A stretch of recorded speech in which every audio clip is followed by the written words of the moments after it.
and Jack Beckman shreds the body. Oh, man. I promise you, the Valvoline team was not trying to one-up Tim Wilkerson after what happened earlier. You can see Jack on the big screen climbing out of the car. Jack Beckman, 4:15 at 251 miles an hour. That was reminiscent. This gangs here at NHRA Mellow Yellow Drag Racing. Oh, pop, boom! Jack Beckman explodes the body down there. Alexis DeJoria gets the win. But that Valvoline SynPower car was really running pretty good. And then just before the finish line, backfired, shredded the body. That automatically, obviously, deploys the chutes. You can see Jack Beckman out of the car and got his arms up in the air. He just stopped it down there in the shutoff area. Climbed out. You know what Jack is saying? Not again. He's done that a time or two over the last couple of years. Mellow Yellow Drag Racing. Oh, pop, boom! Jack Beckman explodes.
Big Jim Dunn steps away. Jack Beckman, one of those surprise guys that hasn't won.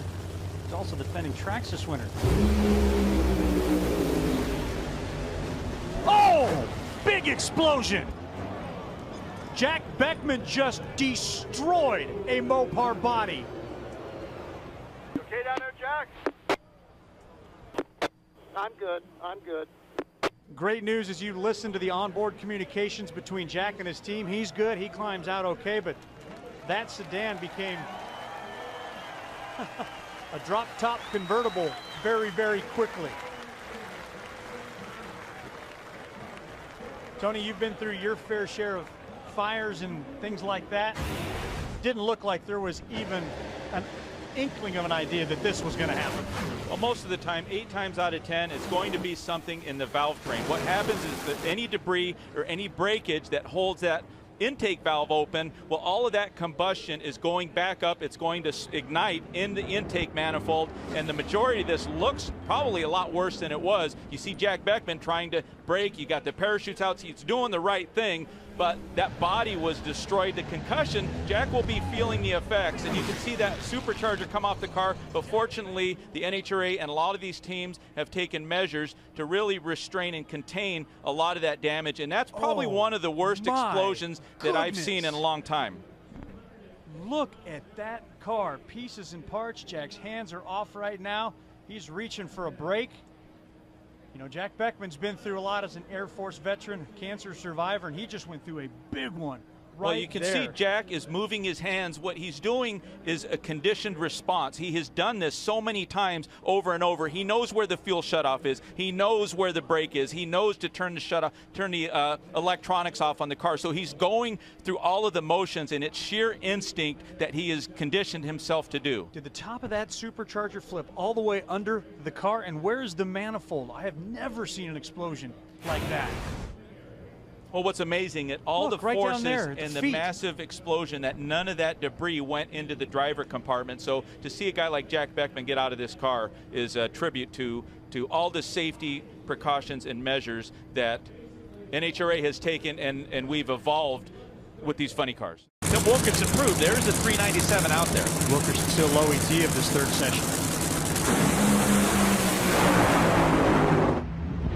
Oh, Beckman fire under the hood. Ron Capps has low laps time. Meanwhile, let's see if we can catch any onboard communication. Nope, Beckman fast out of that car. Can't blame him. Well, that's a veteran driver right there. Beckman knows that there's some damage. He's hoping there's not oil, but the reason he's going to pull over to the right, if there is oil, he doesn't want to get it on the racetrack. Well, I think Jimmy Prock should stay on course, maintain what they've been doing. For the Jack Beckman team, you know, a couple of moves in the right direction. If they can swap off compression for superchargers, they need to take a different approach to try to improve. Up in smoke for Robert Hyde. Who saw this coming as Beckman with another 4-0 and up in flames. Still gets the win. Boys, I'm going to hop out of here if you don't mind. A little warm in the seat, I imagine. Did you hear the onboard communications from Fast Jack, who can climb out but celebrate the 26th win of his career, and that breaks his tie for 9th in class history with Matt Hagan. Of course, the immediate concern, get that fire out so as to not destroy a Dodge Charger body.